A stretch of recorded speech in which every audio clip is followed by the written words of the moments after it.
Hey everyone, it's Keeley here for Soy and Shea, and thank you so much for joining me for today's video where we're going to go and make some dry oil perfume. Now this has just launched within the Soy and Shea range and is now available on the website and comes in a few options for you. Now I am filming this before the end of the month, so I don't have all of my labels and things yet, but it will come as a 50 ml bottle. There will also be a 10 ml bottle which comes in a really nice little presentation box here, and I also have the Scent Discovery online, which is 3 5 ml perfume bottles in a little bag, so you can try a few of the different scents and work out which ones that you really like before committing or going up to the big 50 ml bottle. Now, as I said, these are available online. They're currently not available in store, and that is because in store I actually have an alcohol-based perfume, which I cannot ship because it is a class 3 flammable liquid. So despite constantly being asked if I can ship this perfume, I just cannot. I do not have the correct clearances from Australia Post to do so.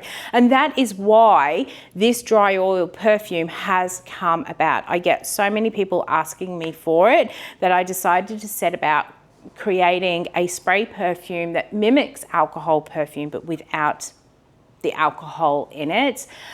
It's not as simple as taking your perfume oil recipe that you would put in a roller bottle and popping it into a spray bottle. The reason being is that the oils, even the fractionated coconut oil that we put into our perfume roller bottles, are actually too heavy, and that what will eventually happen, even if you can get the first couple to spray really nicely, it will eventually start to stream out of the nozzle, and depending upon your oils may even clog the nozzle, so people actually can't use it. And that stream of oil coming out, it dribbles, and it's just not a very nice experience. So I've been doing a lot of research into how to create a sprayable perfume that looks and behaves very, very similar to an alcohol-based perfume.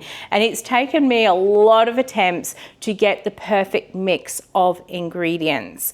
Now today what we're going to do is go and make the DIY body care formula experience dry perfume oils. This is the recipe that I have released over on that website for any creators who are interested in creating their own perfumes that are sprayable and shippable as well. There are 2 different types of formula available. There is the minimalist version, and that's got 4 ingredients in it to make up sort of a base for this dry perfume oil. It sprays beautifully. Even though it's called dry oil perfume, there's actually no oils as such in this recipe. It is all silicons and esters. Now I know some of you are going to go, silicons? I don't want anything to do with silicons. I'm using cyclomethicone, which basically evaporates immediately like alcohol does, and that is why I am using it. I do not have any natural alternatives because they don't behave in the same way, but it is a blend of silicons and esters to hold the scent to the skin but also to evaporate it and create that sort of cloud of fragrance that people have come to expect from a traditional alcohol-based perfume. So we've got that minimalist version which uses ingredients which are very, very easy to source.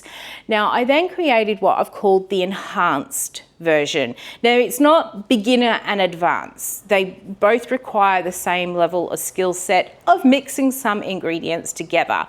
Now the reason for the difference between the 2 formulas is actually to do with the ingredients and where you want to take that to. So the minimalist version, as I said, just has a base recipe. It works really well for a majority of people, but there are people like me who have problems when it comes to wearing fragrance, in that it doesn't stay on our skin for nearly as long as what people say a particular grade of perfume should last. Now this has not mattered to me whether it's modern day perfume or perfume from 20 years ago, when we used to have this little ingredient in our fragrances called phthalates. Phthalates were what actually held fragrance to the skin for a long period of time, and now that that has been taken out of most fragrances, we tend to find fragrances don't last on the skin for as long as what they used to 20, 30 years ago. This is especially so with things like body wash and soap and moisturizers as well. If you find that a fragrance is sticking to your skin for a long time, it is going to have a fixative like a phthalate in it to hold it to the skin for that time. But I have personally found over the years, it doesn't matter if I have a cheap, nasty bottle of perfume from the chemist, use one of mine, or have a $300-400 bottle of perfume, it just doesn't last very long on my skin. And I have discovered that part of this is to do with the fact that even though my skin looks like it is normal on the top, I have actually had a dermatologist tell me that the layer underneath the top layer is actually very, very dry. So because my skin doesn't have a lot of natural lipids on it, it can't hold the fragrance for an extended period of time. Now, I figured if I'm like that, there's going to be other people out there like it too. So even though the minimalist version of this perfume, you know, is great and I've had positive feedback on it, I wanted to add a little bit extra into it to help people like myself who do have that dry skin where it doesn't hold on for very long. I wanted to see if there was anything I could add into it to help hold that fragrance for longer. And that's where the enhanced version came from. And there's actually technically two versions of the enhanced. There are two options for what ingredient you actually use, depending upon how easy it is for you to source ingredients and what feel and look that you want. One of them will give you a sort of more professional grade perfume that is C1215 alkyl benzenate. Probably not how you say it, but I'm not a chemist. And then there's more of a perfumery grade using an ingredient called benzyl benzenate, which is what a lot of the perfumers do use to anchor their scents to the skin, and it is naturally found in a lot of essential oils and things like that. But it's a little bit more specialized, a little bit harder to get. So depending upon where you are at with your business journey would depend which of those two ingredients you would use out of the enhanced. Now today I'm going to go and make the perfume for my formula experience people, and I'm going to make the enhanced version for them that uses the C12C15 ingredient, but they will receive a full 50 ml bottle of that one. It will be in a different bottle, which I will show you later. And then they will also receive a little 3 ml sample of the version using the benzyl benzenate, because that is what I am using in my perfume range, simply because my skin responded to that version the absolute best because of those sort of issues that I do have. But a lot of my testers had the C1215 version and said that the perfume lasted on them for hours. They got lots of comments, and then, you know, when they went to pull their laundry out to wash it, they said their clothes still smell of the perfume and stuff like that. So both versions work really well, and the minimalist does as well, but I've just chosen to go with the enhanced version within my store. And today we're going to go and make one of those for my formula experience people. Let's go.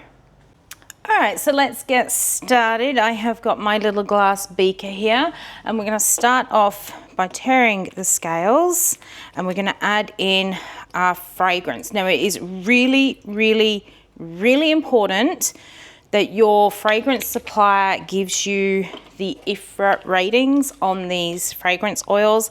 I am setting this at an eau de parfum rate, so we're looking at anything from about 15 to 20%, 25% fragrance in here, and it's really, really, really important. I need to go and get another bottle of it. As I was saying, it's really, really, really important that you've got ratings to IFRA on this, so that you can make sure that you can use your fragrances at the rates that I've got in here. Now, these sheets do also come with, they're not, you know, legal standards or anything. They're just kind of internationally recognized standards for strengths of perfume. So I've got in the formula in both of them, how you can adjust the fragrance to make eau de toilette, eau de cologne, eau de parfum, or even an extrait as well, and how to actually adjust your fragrances to get that all happening. So we've got our fragrance in there. Now the next ingredient I'm going to add in is my little fixative here. So we're just going to tear the scale back out and we're going to pour that in. So it doesn't matter which one that you use, you're going to use the same method of getting this together. I'm just making sure, yes, I'm on the right, no I'm not, there we go. I'm looking at the wrong column, but I haven't poured too much in, thank goodness. All right, so we're gonna make sure we get enough of this one in here. Almost there. So as I said, I'm using the C12, C15 alkyl, probably benzenate. I'll put the name up on the screen so you can see what it actually is.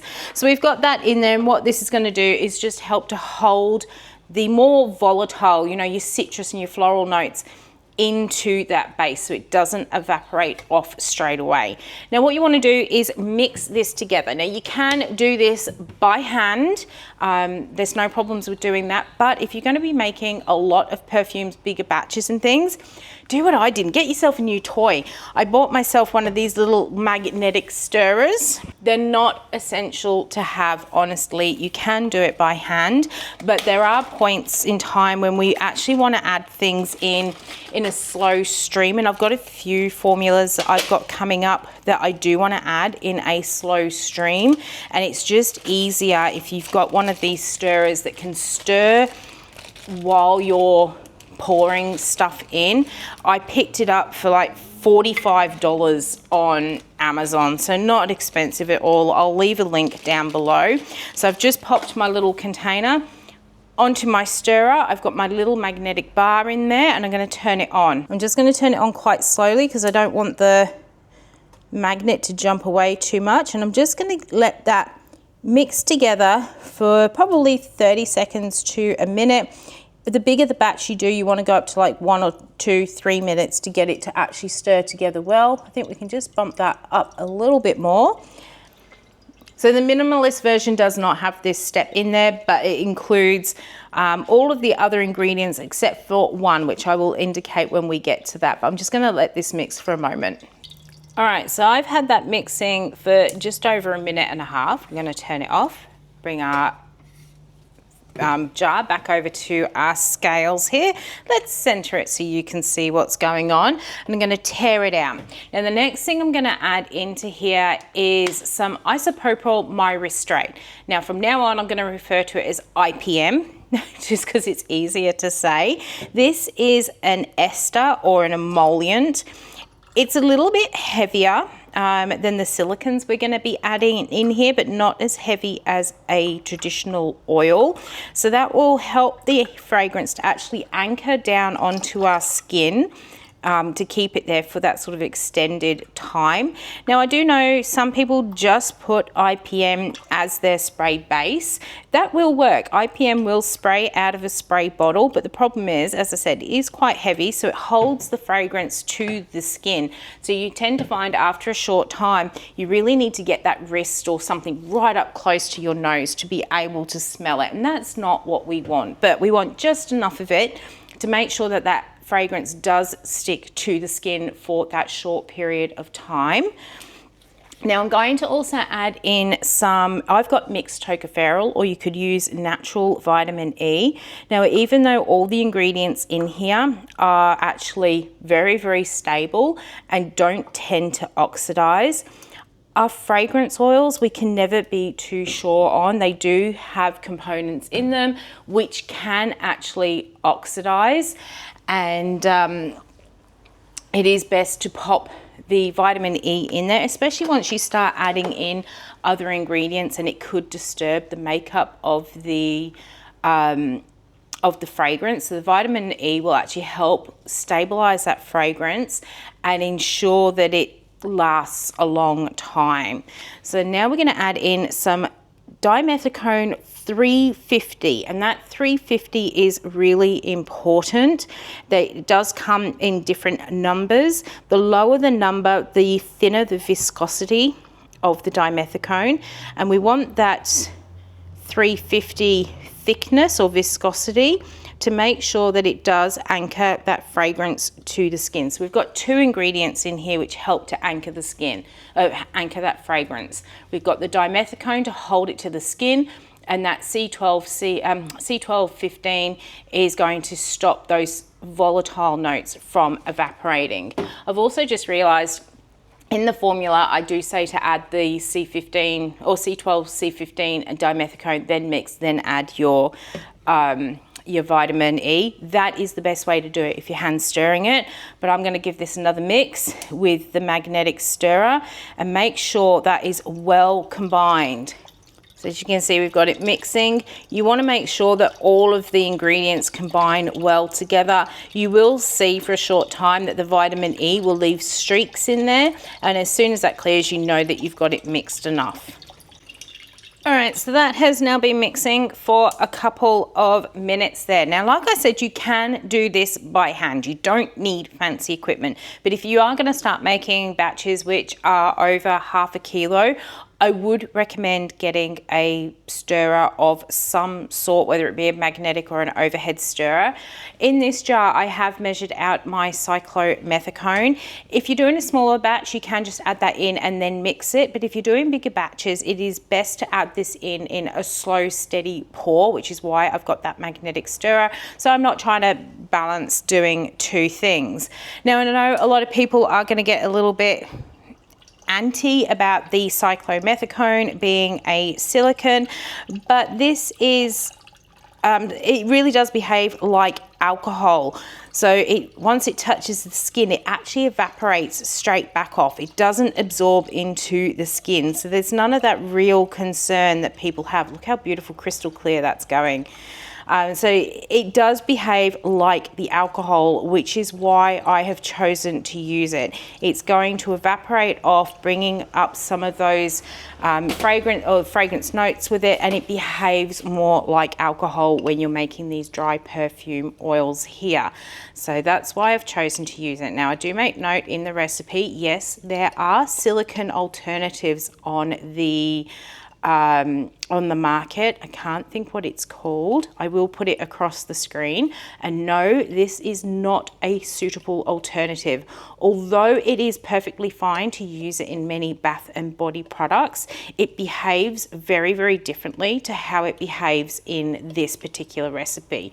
So as I said, cyclomethicone evaporates straight back up off the skin, similar to alcohol. The natural alternative to this ingredient actually absorbs into the skin. So you're going to end up back at that position of having a really, really heavy perfume that doesn't cloud and, you know, do what we think perfumes should do. So I'm just going to move my scales out the way. I'm just going to bump that up just a little bit just to get it spinning a bit more. Going to leave it there just to mix, just to make sure it's nice and combined there. All right, so that has been mixing for a couple of minutes there. Let's take that off. You get, with these stirrers, you get these fancy little sticks that are magnetic, so you can get your little magnetic stirrer out without any problems. So pop that off to the side. Now, for my formula experienced people, I'm afraid you're not getting those little round bottles. There's a couple of reasons behind them. Now, the first reason being is that these are the bottles that I usually put my alcohol-based perfumes in the shop. I am looking to sell those out in the shop so I can replace them with the dry oil so that I don't have to make lots of varying products. And I do still have a few of these bottles left. So I'm going to pop my DIY ones into these bottles, which do have a screw cap lid on them. That means you can actually open them up and you can do whatever you need to do if you want to decant them into different bottles and things. These bottles here, these have what are called a crimp bottle lid, so they can't be unscrewed. Very traditional style of doing perfumes. These crimp bottles, they're starting to become a lot more accessible, especially in the Australian supplier market. The advantage of these bottles, especially if you can make alcohol perfumes, is that they do become airtight, so that alcohol doesn't evaporate, but also things like air can't get into them and damage the fragrance notes and things like that. So my Soy and Shea range are in these bottles, but for now what I'm going to do is make my DIY body care ones in these bottles here. So I'm just going to pour this off. I probably should go and get a little funnel because I can see this going horribly wrong for me. But we'll get this one all topped up and then I'll see about making my life a little bit easier. Now I did actually pre-weigh my bottle there. I do need a little bit more in that one, so I'm just going to grab my little pipette. I'm going to pop that into the... I don't want to move my scale right now because I could actually throw the readings off, but I will bring it all back into better view in just one moment. Let's get that up to the full weight. Perfect. There we go. Now, I do want to say, I know a few people are going to be upset because of the fact that I have got the silicons in here and stuff like that. At the end of the day, I'm using fragrance oils, which are synthetic, so I'm going to use other synthetic ingredients in here as well. It is just how perfumes are going to be made. This recipe is very difficult to make with essential oil at the perfume guideline rates. It's very difficult to actually calculate how much essential oil you can safely use within products. You do need to know the constituents of an essential oil, as well as knowing all the constituents of the entire blend, and then finding out what the IFRA standards are for each of the individual constituents of the blend. It's not as simple as it is when you're using fragrances. It is quite complicated. If you can work out how much essential oil that you can use safely, then by all means you can actually convert the recipe to use, but I don't have an alternative for the cyclomethicone that goes into this formula here. And it is also quite important to note that when fragrances are made, the big names, they're not just essential oils that go into the fragrances. There are many other ingredients which make up a scent. They're all natural, or most of them are naturally derived. You've got things like ambergris. Oh, I can never say it. It's a lovely scent. Very expensive. These days they do use the synthetic version, but you know, it makes up a part of fragrance and aroma. So perfumes are not just essential oils. They're made up of so many things, which is why when you've got a fragrance, we've got all those sort of bits and pieces in there to get the aromas that everybody loves. Anyhow, I'm going to finish filling these up, and then I need to find where I put the labels for these. I did print them up, and I have, oh look, they're in the basket.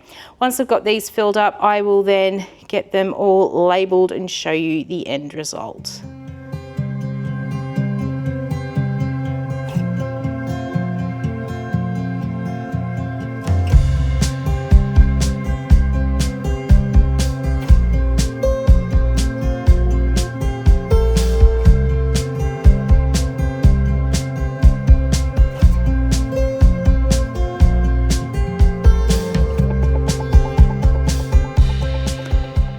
Small little confession time for my formula experience people. I do have currently 7 of you, and I've only got 6 of these bottles. So one of you, it will just be randomly selected, will get one of these round bottles. So I thought I would actually show those of you who've not seen this style of bottle before how it goes together. Very obvious, they just screw on. One of the reasons I have actually changed from this bottle, apart from it, you know, being airtight, is that these bottles have quite a rigid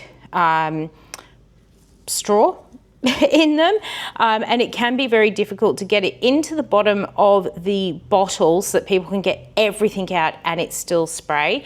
These correct spray bottles for perfume have a much more flexible straw, and when it goes all the way into the bottle, it bends and it does allow you to draw up all of that liquid. So that's one of the reasons I have swapped. They do cost a lot more and do require a lot more effort, shall we say, but the results are definitely worth it. So this is the lid. It just sits on the top like that, and you need to make sure that you have either a manual hand plunger thing, or you can actually buy machines to do this with as well. For now, I'm just using the hand version.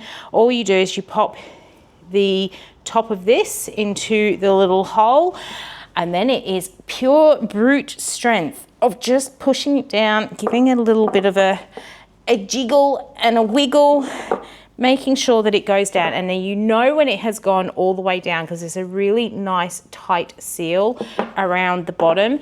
If you do not get this all the way down, your sprayer, when you push the nozzle, goes below the neck of the collar here, and it just gets really messy. So you do want to make sure that that is pushed all the way down. And basically, just went and grabbed another one. You've got all these little teeth around here, and as that pushes this down, it clamps it all and crimps it onto the bottle. So these now don't come off, and on goes our lid. So randomly selected, one of you will be getting the round bottle. All right, so now that I've got all of those bottled up, we're gonna get just some simple labels on them. For the DIY body care ones, because I never know how many I'm actually gonna need, I do print these ones in-house on my Epsom label printer. I've got one for the front, just saying what it is, what the fragrance is, and what notes are in there. And then I'm just going to pop another one on the back, even though you'll know because you've got the recipe. If anyone should pick it up in your bathroom or wherever you've got your scent, they know what the ingredients are. So that is what you'll be getting. When these come out for the Soy and Shea range, I've actually got some labels arriving which are clear, which will go onto the front of these. Okay, so there it is. The dry perfume oil is now all done up, ready for me to start shipping out to my Formula Experience people. They will be getting that 50 ml bottle with that C1215 in it, as well as a little 3 ml sample bottle. Let's see if I can open this without breaking the package. They'll be getting a little 3 ml sample bottle as well. They'll be shipped out to them as their things renew. If you're not in Australia, can't do that Formula Experience or don't want to, you can also grab the recipes over on the website. So I've put out the minimalist and the enhanced version. I've also put out a perfume roller recipe, because again, you can actually make enhancements to that to make sure that your perfume rollers are lasting longer than just using a single oil base in them.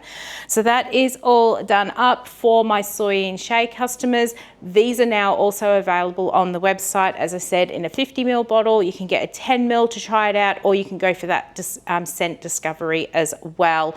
So that is all done up. I'm going to finish labeling these up. Something I did forget to say is when you do make your perfume oils, etc., it is highly recommended that you allow them to sit for 48 to 72 hours prior to actually assessing the perfume itself. And it doesn't matter if you're making a perfume oil, a dry oil perfume, or an alcohol perfume. You do need to let them mature.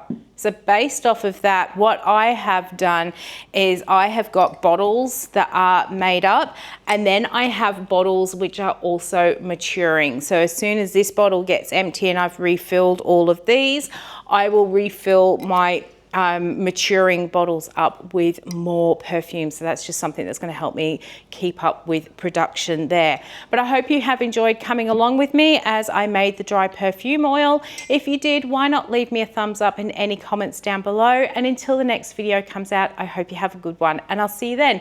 Bye.